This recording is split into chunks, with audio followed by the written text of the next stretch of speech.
Is that 5 hours? Hello, everyone. I'm Jean-Claude BeyondMystic. Richard, hold on a sec. Welcome to this evening's Wacky Woo edition. Of course, a very special show this evening on Mr. T and the upcoming Fallout. Before we start the evening, please join me in welcoming all of our amazing guests this evening. On the top of the screen there, of course, is Mr. BIX Weir. You can find him at roadtoruta.com. BIX, welcome back. Thank you for inviting me. I'm very excited. Oh, I'm excited to have you. And of course, please also welcome Mr. Woo Woo Dude, the dude of woo. You can find him at woowoodude.com. Richard, welcome back. How are you? Good. It's good Awesome. to be here. Good. Thank you for being here. And of course, our regular co-host for the Wacky Woo series, Mr. JSNIP4. You can find him at Realist News and also here at JSNIP4 2 on YouTube. Joe, welcome back to the show. How are you, man? Doing pretty good. Awesome. Thank you so much, everyone, for joining us on this live interactive show. I see all of the chats here in YouTube on both Joe's and YouTube and my YouTube channel. And I see also that we're running live, hopefully, yes, here on the Rumble feed. Let me just double check that. We've been having some issues the last couple of days. Yes, recording live there as well. And I think I saw Cliff. Hi, in the chat. Mr. Cliff, hi. How's it going? Hi. All right, guys. The rules are as follow. The rules of engagements for this evening. We're going to start here very gently and very politely here with all the right nomenclature for YouTube for the first couple of minutes. We're going to set the stage here. I wanted to share with the audience members a couple of videos here on YouTube that we want to promote here, both on BIX Weir's channel and on Joe's channel. We're going to have that short conversation, and within about 5 minutes or so, we're going to move over to the Rumble feed for the full uncensored conversation. So let me bring that Rumble feed down here in the live chat for you guys now, so you can click on that. And if you look in the description box below, Joe's video on his YouTube channel and mine, you'll also find a link there to the Rumble feed for tonight's show. While I have you on the show, Bix, let me bring up your YouTube channel here. Last couple of days have been quite busy for you, and we're seeing more and more action now coming on in this crazy world of the precious metals. Set that up for the audience members. What happened last week with the derivatives first, and perhaps today lead us into this old Webbot data report that seems to perhaps maybe gaining some traction here today. Go ahead, Bix. Is that the $600 silver Yes, report yes, that we all know and love? Yeah, well, with the derivatives, I've been screaming. Everybody's been screaming, "Oh, derivatives are out of control. Credit Suisse was a huge derivative player. As a matter of fact, in 2021, they won Derivative Bank of the Year in 2 different categories. So something's going sideways there. Yeah. With the Blythe Masters kind of running the show. So really interesting time over there. I don't know what's going on with anybody other than them as far as who's gone down and who hasn't. With derivatives, it usually takes 3 to 4 weeks for everybody to kind of like pony up. But I was thinking the other day, everything that's happening now, we've been talking about for a long time. I've been talking about it since the 90s, late 90s. Right. Is when I was like, oh my God, this banking thing is a scam. I saw It's a Wonderful Life. That's real. It's true. And lo and behold, we have Silicon Valley Bank and Janet Yellen coming out saying, well, we're going to have to bail out systemic problems, but not unsystemic problems. So if it's an uninsured depositor that would be deemed systemic, we're going to bail them out. If they're unsecured depositor that is unsystemic, we won't. But here's the problem. If they don't bail out one unsystemic, FDIC insured depositor, everybody and their mother is going to run to the bank instantly. Right. There will be literally a race. So every single bank has to be systemic now. Every single problem has to be systemic. Or perhaps they don't have to, and their tactic here to move money to the big central bank so that they have the monopoly to push down this Fed Now or CBDC. That's the conversation for later here on Rumble. But Bix, okay, nice setup for that. And folks, go check out the Bank Run series here. Your deposits are not safe. I took it directly from the horse's mouth, so to speak. You can hear Janet there in Congress explaining that, yeah, indeed, that's happening right now. Even though that's not her intention, it is, of course, happening. And we saw earlier this week, too, that the run on the deposits is continuing in a rapid clip. And we're seeing more and more interest also in gold and silver. Speaking of gold and silver, Bix, what just happened in the last week here, too? And what like, first of all, Friday we closed over $24, which for a lot of people that was a line in the sand. And this morning we woke up to, holy shit, we're at 25. What just happened, Bix? Well, I've been tracking the derivatives in silver, the big silver lease from JP Morgan to Bank of America, and when that lease would close out. And I've been saying for over a year now, check out the numbers. All these numbers expire in a year. And then that's what happened at the end of the year. And it went into this first quarter. And now the banks aren't really that short. It's the hedge funds and the momentum players and the technical traders that are short. So it's free and clear for silver to run. Again, we all know it's control of computer programs. We get excited about this, but put this into your mind. It's been 43 years since the first all-time high of $50. Mm-hmm. 43 years of money printing. The M2 money supply has increased about 20x. And yet the price of silver is still trading. We're right at 50% right now because it hit $25. Right. 50% of its all-time high from 1980. This is insane. Silver is going to run so far, so fast. Nobody's going to keep up with it. Cliff High's prediction of unobtainium is coming true maybe faster than we think. Yes, and he did send us a little note on that earlier today, so we're going to try to break that down later on the Rumble feed. So thank you, Bix, for both those introductions. Joe, let me bring up on the screen also on your YouTube channel last week, you kind of made some headwinds with your dream here about the banking system and perhaps not being able to withdraw more than $50 here. And oddly enough, the day you post that out, a lot of people were asking us during our live show on the Beyond the News show, and we did pull some cards on that, and it was like a big yes. But maybe more towards the end of April was the timing. Set that up for the audience members, talk about the dream, and then secondly, we'll talk about the Mr. T dream also carefully with some of the words here. Go ahead, Joe. Yeah, so, I mean, this is very recent, 3 days ago, there it is. Yeah. Well, it's the 1 marker 9 thing, but it was like whatever it was 4 days ago. I had this dream. I just got this dream, and I was inside of a bank, and it starts off with me inside the bank, and I'm looking kind of up because I see these balloons floating, and there's 3 or 4 balloons, and I could see they had contents inside them. It was stacks of money, cash, in each balloon, and generally speaking, they kind of look the same. Just all cash in each balloon. And all of a sudden, each balloon, and when I say it popped, it wasn't like a pop and then a little bit of a pause and then the next one. It was like pop, pop, pop, pop, pop, like that quick. Pop, pop, and I'm waiting to see, the dollar bills dropping, and there's nothing to drop. It just, everything evaporated, was gone. The balloon was gone, the money was gone, and I'm go, whoa. So next thing, I'm sitting there, I'm again in this room, like this private room. I felt like I was in a private room in the bank.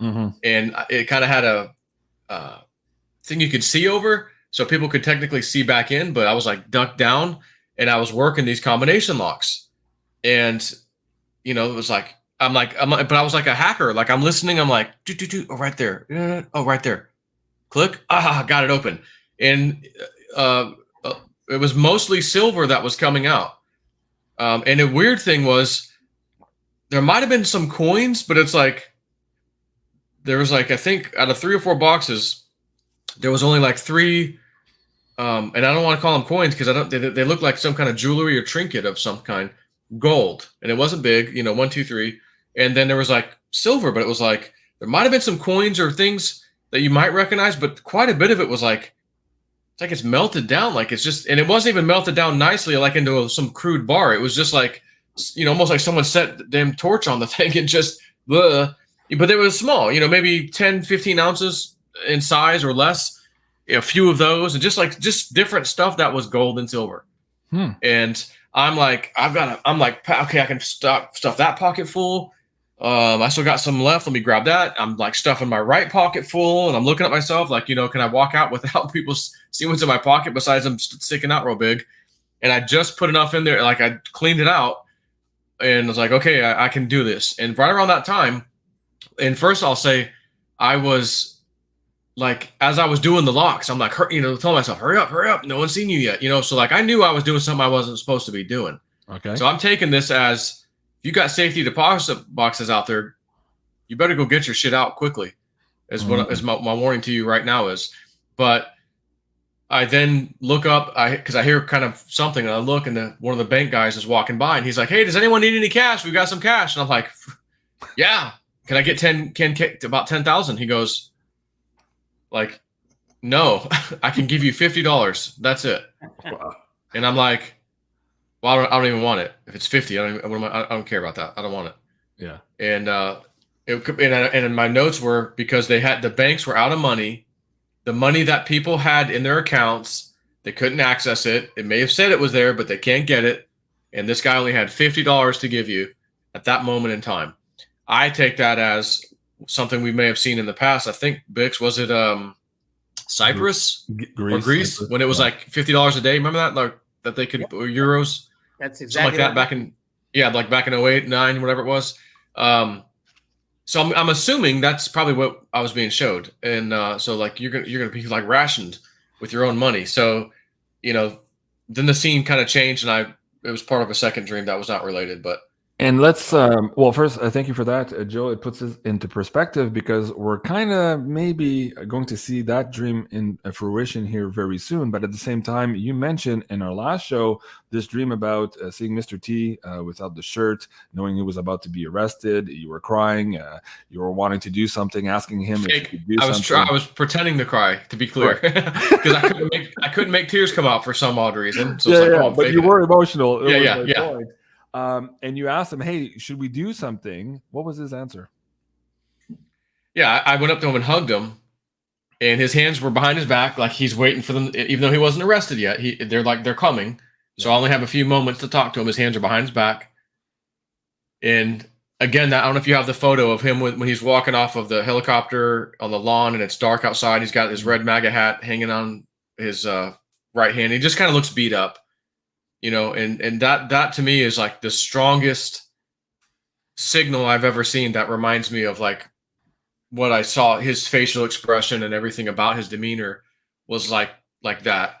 But I walk up to him and I hug him, and I can literally, the detail is just amazing sometimes in my dreams. I'm like, he doesn't have a shirt on. I got my hands fully around him, and I can feel, like I said, I can feel his older man flab. But at the same time, I was kind of impressed with him, like, hey, this guy, this is not bad for a 70-something-year-old man, and, like, it was just odd. But I wanted, my reasoning for asking the question that I'm about to say was because I had to check. I think I know the answer. That's the one. I think I know the answer, but I need to just double check. So I'm going to ask him, "Sir, do you need me to get the people involved? Like wink, wink. We'll free you. We'll start a revolution." Essentially, was what the dream was.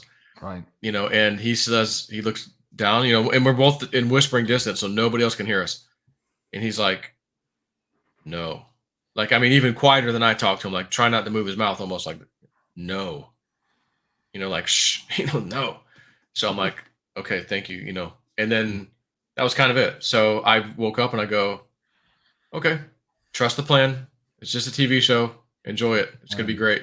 Okay. Thank you, Joe. And Mr. Woo Woo Dude, Richard, in the last couple of months, and actually in the last year of you being on the show, you've mentioned many, many times before that when we would get to this critical moments, we would see all of these black swans fall out of the sky at the same time. And now when we're looking at everything that's happening, including the events of today, there appears to be a lot of black swans coming out of the sky. Said that for the audience a little bit here who maybe have not watched those shows to understand how this was predictable, foreseeable, and how it appears that we're very much into that timeline now, or what Cliff High would call these temporal markers. Go ahead. Yeah, absolutely. I just got to touch one subject. What the hell's up with this old man flab crap? Okay, give us a break, would you? God, we've been dealing with gravity a lot longer than you. I'm gonna hug you when I see you. Yeah, Don't take offense. Give me a break. A lot of these things are definitely occurring really rapidly. I've been getting a lot of new things. Now today, before I even knew I was going to come on this show, I was getting a song from Spirit. I don't know who writes it, but I know BIX. He knows everything about this stuff. But it's the song "Everything is Beautiful" in its own way. I don't know who writes it, but they keep telling me for everybody, just listen to the song. It's very important. Now, another thing, and this comes with the black swans and everything. I need to just let this out. For the last 3 weeks, and again, I don't know who does this song. It's an old song, and it's Sandman, Sing Me Your Song. And instantly when I hear that, I'm brought to Saudi Arabia. And they said, understand, here's the true Sandman. And I went, what? Okay. I go, okay. So then they brought me to where Joe and I have talked many times about a tidal wave hitting New York. And what they kept telling me, it will come from Europe and come from that area and head this way. And they always said that the bonds would be released. But the other day, they said, take a good look at the tidal wave. Because again, BIX has such incredible knowledge with the bonds and all this. I don't have any. I just don't know what it is. So I looked really close at the tidal wave, and I looked at it, and it wasn't water. It was dollar bills. And then they said, now go back to what we showed you in the hospital.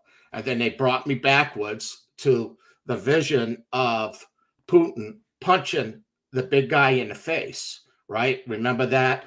And his head turned into a toaster. He had a big dent. Dollar bills were coming out of my... I know, Bix. I was not on mushrooms either, okay? And all this money is pouring out. But the people in the stands that were watching this, okay, in the beginning, they were cheering for the big guy, and then it changed, like the Rocky movie in reverse. And all the people in the stands were people from other countries. And nobody came down to grab the dollars. I say, so when all this was happening, you're going, okay, what does this mean? Put a lot of discernment in it. But now we go a little further down. I go, holy shit. I says, here we are. And the Sandman is so powerful that it's going to create this tsunami of dollar bills somehow. Okay, that this is all coming our way. And now the April showers to bring May flowers, that all came up because of one of BIX's clients had reading with me and wanted me to look at silver. And I did. And this was the first time they actually gave me a real timeline, which I thought was strange. And that's when they said April showers will bring May flowers. And then in May, in the month of May, is when I really started to see separation. Now, did it jump up to the $500? Per ounce? No, it did not. But it kept climbing, and you could tell there was truly a separation. But then, when I looked into April, what I told them, I felt such sadness. I felt people crying, emotional. And for April, didn't see that coming. Here today, gone tomorrow. And I felt it was like things people were going through. Then I started realizing it was one of the things, and it was many, was what was happening around the world with atmospheric issues, storms. And that we had talked about this many times over, that they would get bigger and bigger and bigger, and they would come out of the blue. Just there they are. And I know a lot of people believe that it is governments doing that. And I got, no, it is not. Okay. That it's coming from this issue that I keep bringing up, the crossing of the planets. And again, it could be Nibiru or whatever they want to call it, but they never said that to me. But these things are going to happen. And that the month of April was going to bring many tears to a lot of people. Now, a silver, okay, now this is something they said. It wasn't just silver and gold. It was all precious metals. So it could be any type of metal, seems to separate and start rising. All right. But the problem is for that to happen, I felt much sadness because it seemed a lot of things were happening, okay, that you just get overwhelmed on. you know, and you can feel it. It's like, okay, it's too many things that are happening here. And yeah. Okay. Thank you for that. I appreciate that. I'm looking for a couple of clips to relate to what you were saying now too, and including Cliff. He posted something the other day saying that when we get to this separation or words to that effect with silver here, that means that all hell is breaking loose. I'm paraphrasing here, but I'll try to find his tweet to bring that up. It makes a lot of sense. And also this idea of the not just the atmospheric rivers, all of this crazy weather we're having, but also the asteroids, I think ties into the conversation there you were saying. Okay, so guys, this is the time now. We're going to move over to the Rumble feed. So let me bring that link back down to the live chat for you guys here on Joe's YouTube channel and my YouTube channel. So there you go. That's in the feed now. In about a couple of seconds here, we're going to remove ourselves from YouTube and meet you there on the Rumble feed, where we are at 5,600 something strong watching the show there. So let me just disconnect the YouTube feeds now. Remove, yes, remove. And this one as well. Remove, remove, remove.